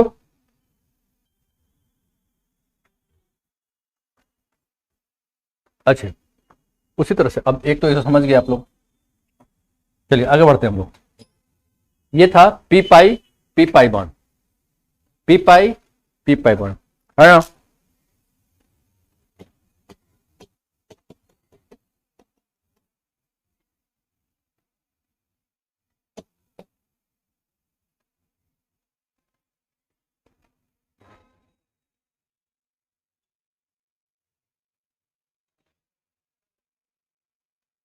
पी पाई, डी पाई, है ना।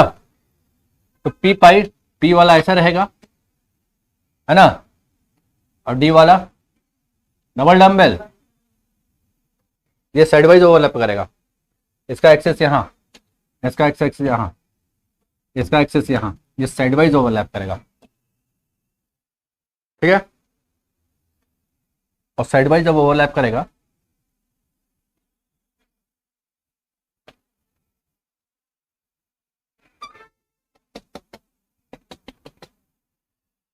इस टाइप से, है ना।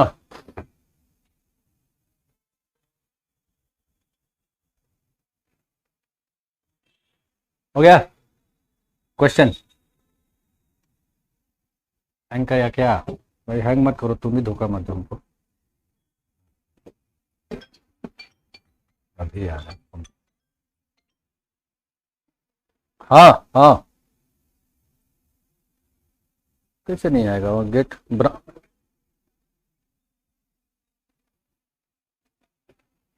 दो गाड़ी, हाँ गाड़ी, दो गाड़ी लगा हुआ है। तो बेल बजाए, बेल बजाए। एक ही बेल लगा हुआ है, दो बेल तो नहीं लगा हुआ। एक ही स्विच है। नहीं नहीं, आप वो हरा रंग का शेड ऊपर दिया हुआ है, मनी प्लांट है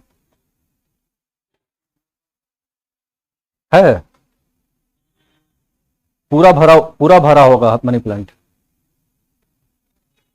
हाँ पीला रंग का। एक ही मोटरसाइकिल होगा वहां पे, दो दो गाड़ी तो नहीं होगा पे। हाँ दो गाड़ी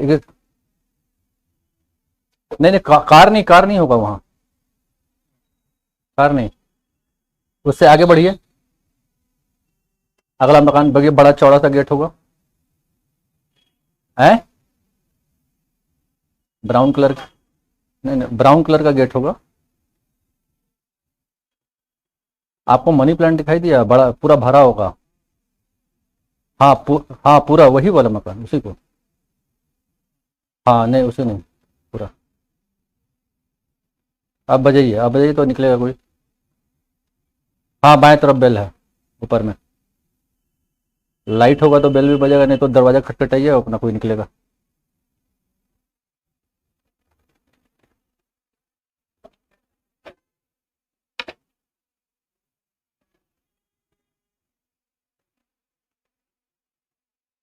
हो गया।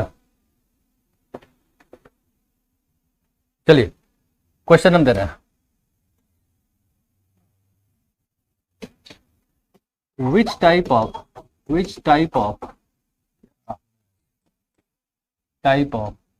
overlap occurs in SO3?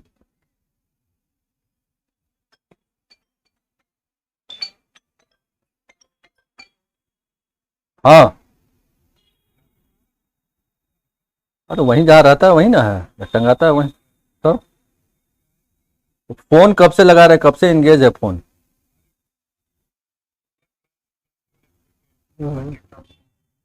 तो कब से हम फोन कर रहे हैं। तो वो भी ऑफ किए हुए मोबाइल।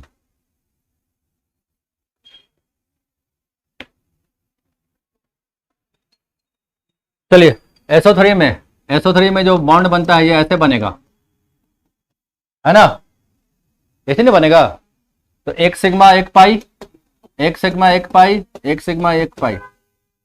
ऑप्शन पी पाई बी, पी पाई डी पाई, सी डी पाई। और चौथा ऑप्शन डालिए नन ऑफ दीज, या कुछ भी कर लीजिए, है ना? Answer is P pi D pi. अब देखते हैं हम लोग कैसे, है ना? ऑक्सीजन का कौन सा ऑर्बिटल खाली रहता है, मतलब अनपेयर्ड है? पी वाला ना, ऑक्सीजन का तो पी वाला। और सल्फर थर्ड पीरियड में है ना? तो देखिए, अगर आपको उतना डिटेल में जाने की जरूरत नहीं है, ये सेकंड पीरियड है, ये थर्ड पीरियड है। थर्ड पीरियड में डी होता है, D pi D pi D pi, P pi D पाई। ये बड़ा फेमस क्वेश्चन है, पूछता है सब चीज। किस टाइप का ओवरलैपिंग चल रहा है, पी पाई डी पाई।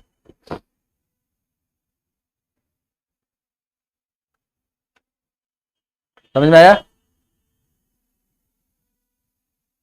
हाँ दिमाग इधर उधर हो गया है मेरा आज। नाउ नेक्स्ट, तीसरा D pi D pi.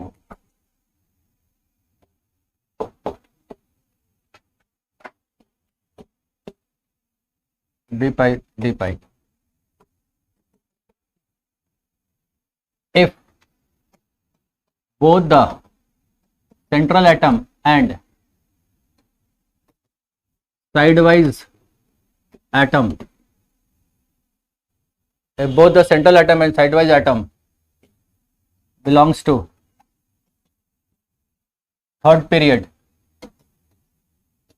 then the bond formed will be D pi D pi. समझ में आया? आज नहीं हो कुछ होगा, आज पूरा ही कर दिया, तबाह कर दिया आज।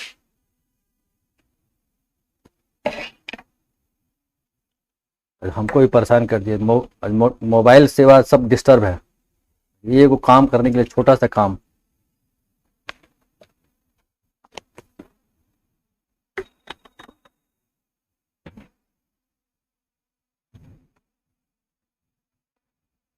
यहां तक क्लियर हो गया सबको, कैसे पकड़ना है, किसमें कैसा ओवरलैपिंग चल रहा है।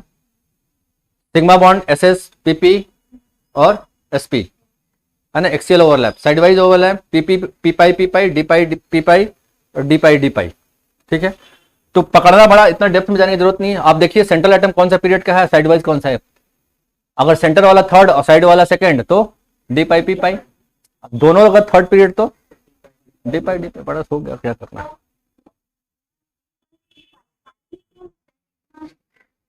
अब देखिए हम पाई बॉन्ड का ना बात कर रहे हैं, अभी लेटरल ओवरलैप का केवल बात कर रहे हैं ना हम। एक्सियल वाला तो बात कर लिए, खत्म ना कहानी उसका। हम तो अब लेटरल वाला केवल बात कर रहे हैं, ठीक है, उसीलिए पाई के बारे में बात कर रहे हैं। हाँ देखिए, अगर सेंट्रल एटम और साइडवाइज एटम, लिखिए स्टेटमेंट लिखिए, if both central atom and sideways atom, if both central atom and sideways atom, statement लिखिए, if both central atom and sidewise atom belongs to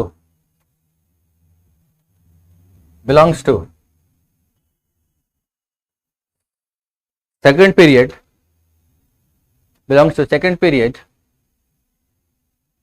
then p pi bond is formed.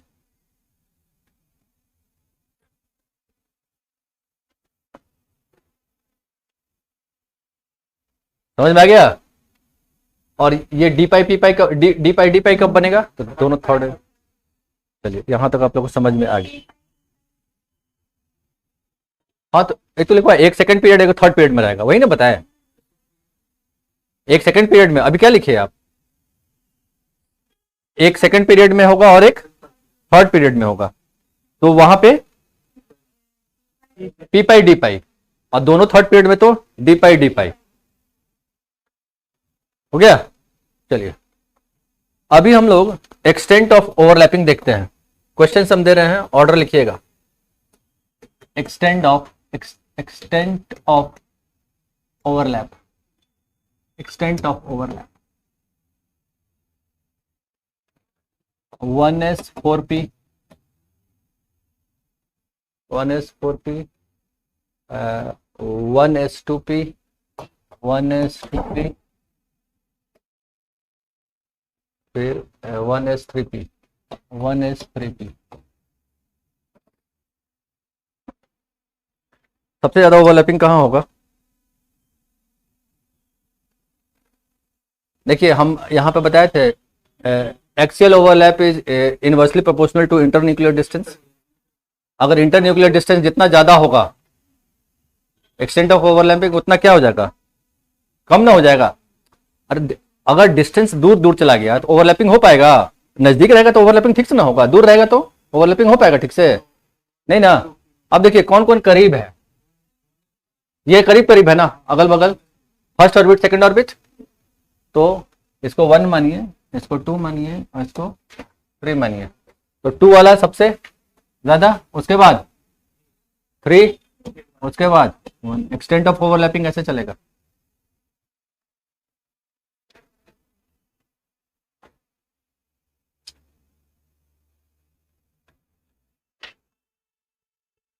To S three S, next 2s3s 2s3s 1s 3s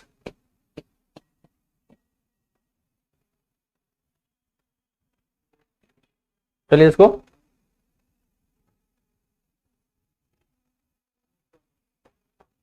तो 2 सबसे ज्यादा, उसके बाद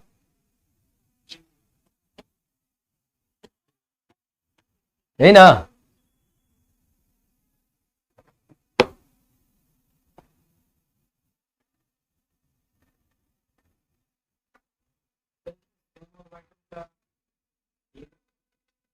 क्या नहीं, अगर overlapping किया तो मान लीजिए, देखिए सेम ऑर्बिटल का कैसे हो, सेम ऑर्बिटल भी हो सकता है, डिफरेंट भी हो सकता है। जैसे HCl में जाते हैं तो हाइड्रोजन का तो फर्स्ट ऑर्बिट रहता है, लेकिन क्लोरीन का थर्ड, 1/3 का ना ओवरलैपिंग होता है, देखते हैं ना। उसी तरह ये वेरिएबल है ना, ये वेरिएबल सेम भी हो सकता है, हाइड्रोजन हाइड्रोजन वाला केस जो है। हाँ हाँ,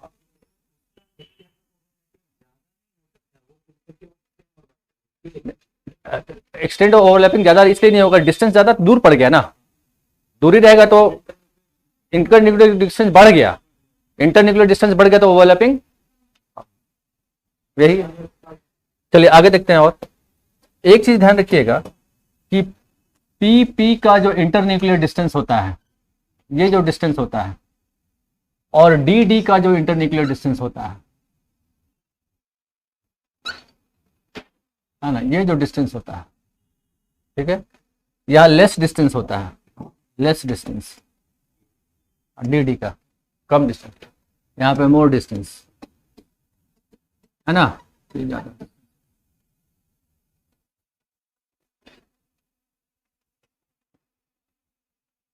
इसका एप्लीकेशन देखिएगा कितना अच्छा होगा एप्लीकेशन।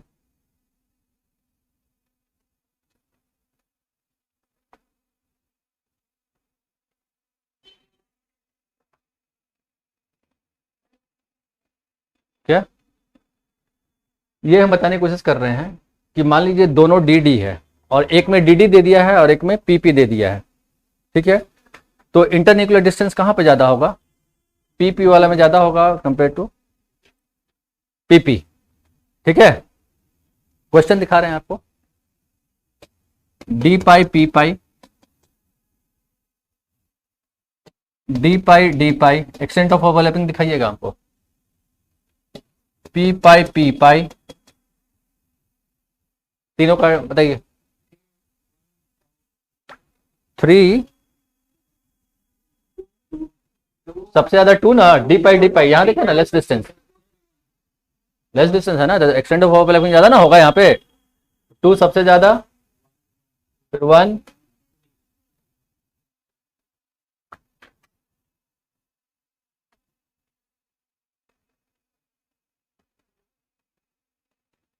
ये कॉन्सेप्ट क्लियर हो रहा है ना सबको, है ना, डी पाई पी पाई वाला कॉन्सेप्ट,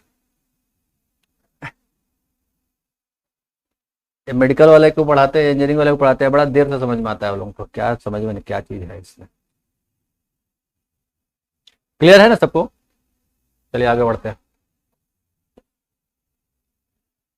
अब देखिए एक बड़ा चीज है, ग्रुप 15 में जब जाते हैं हम लोग तो नाइट्रोजन मॉलिक्यूल है, ठीक है, और तो नाइट्रोजन के बीच में कितना बॉन्ड बनता है, तो फॉस्फोरस पी फॉर्म के फॉर्म में एग्जिस्ट करता है, होता है ना, पी फॉर्म के फॉर्म में एग्जिस्ट करता है ना।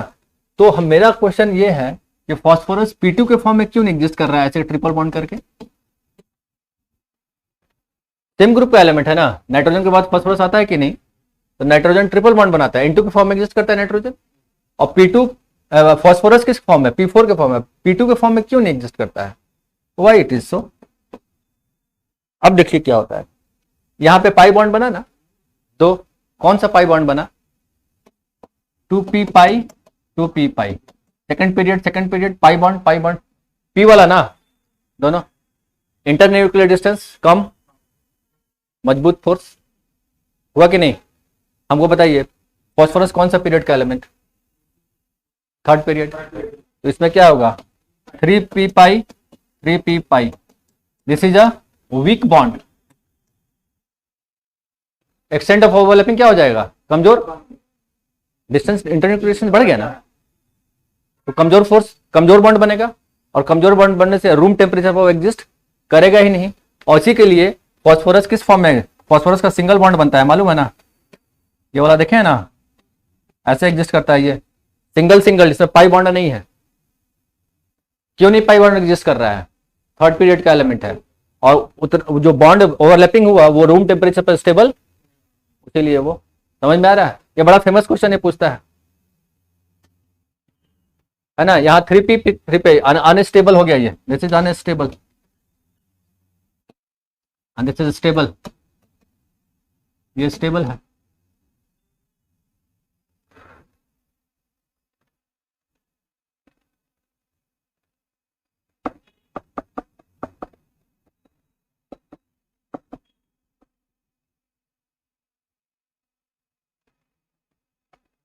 ऐसे क्वेश्चन पूछेगा कि phosphorus does not exist in the form of P2, it is due to, अब 4 ऑप्शन अलग अलग डाल देगा, उसमें क्या रीजन होगा? Due to the formation of weaker 3p pi bond, है ना? कमजोर बॉन्ड बन रहा है ना वहां, जो रूम टेम्परेचर पे अनस्टेबल होता है, हल्का सा टेम्परेचर लगा वो बॉन्ड टूट गया, तो सिंगल सिंगल एग्जिस्ट करता है। जबकि नाइट्रोजन और फॉस्फोरस सेम ग्रुप का ना एलिमेंट है भाई, वो जब नाइट्रोजन ट्रिपल बॉन्ड बना सकता है, ये क्यों नहीं बना रहा है? इंटरन्यूक्लियर डिस्टेंस ज्यादा बढ़ गया। उसी तरह से हटाएं इसको,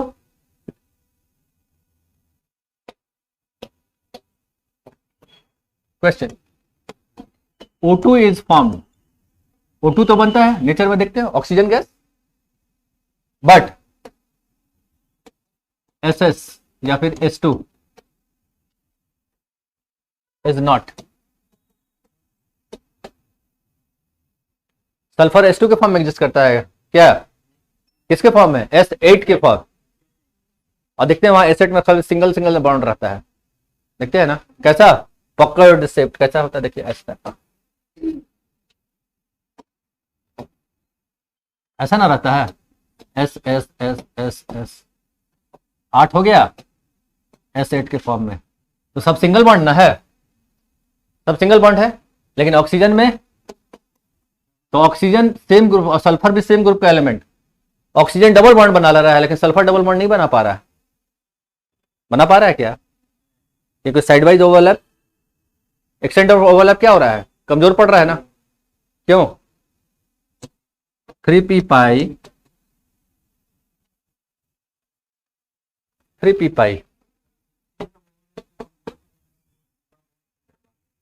मतलब वो एग्जिस्ट नहीं, रूम टेम्परेचर पर एग्जिस्ट नहीं करेगा तो टूट जाएगा, वो पाई बॉन्ड बनेगा नहीं, सिंगल बॉन्ड में रहेगा। और सिंगल बॉन्ड में रहेगा तो वो केवल 2 आइटम के साथ कंबाइन नहीं करके 8 गो आइटम के साथ कंबाइन कर गया। ठीक है, यहां तक समझ में आ गया? यहां पे क्या है? 2p पाई, यहां पे क्या है? ये हो गया, this is unstable and this is stable, this is unstable.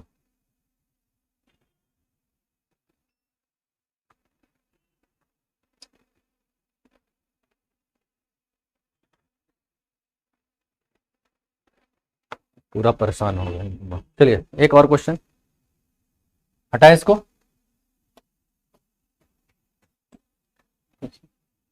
CO2 exist as discrete molecule, but SiO2 not.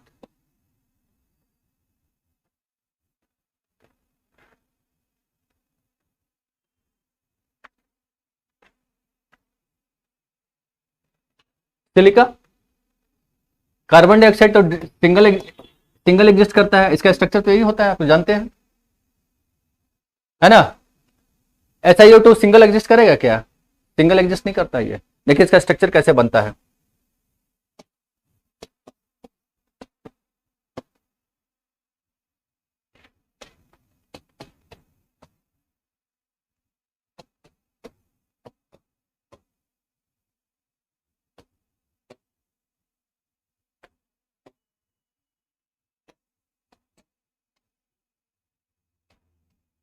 ये कैसा बन रहा है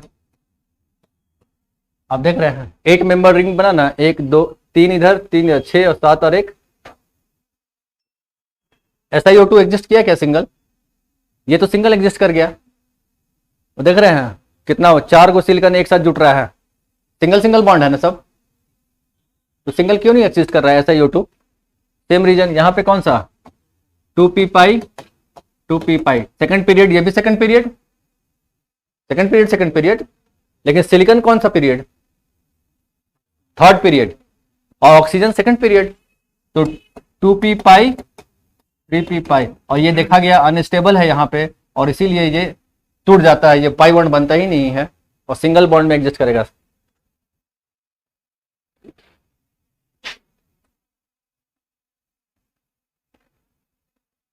ठीक है, अगले क्लास में हाइब्रिडाइजेशन पढ़ाएंगे। आज तो आप लोग का कहानी खत्म। थोड़ा स्लो कर दिए थे आज, क्योंकि लोग शिकायत करता है सर हम नहीं रहते हैं तभी ज्यादा पढ़ा देते हैं।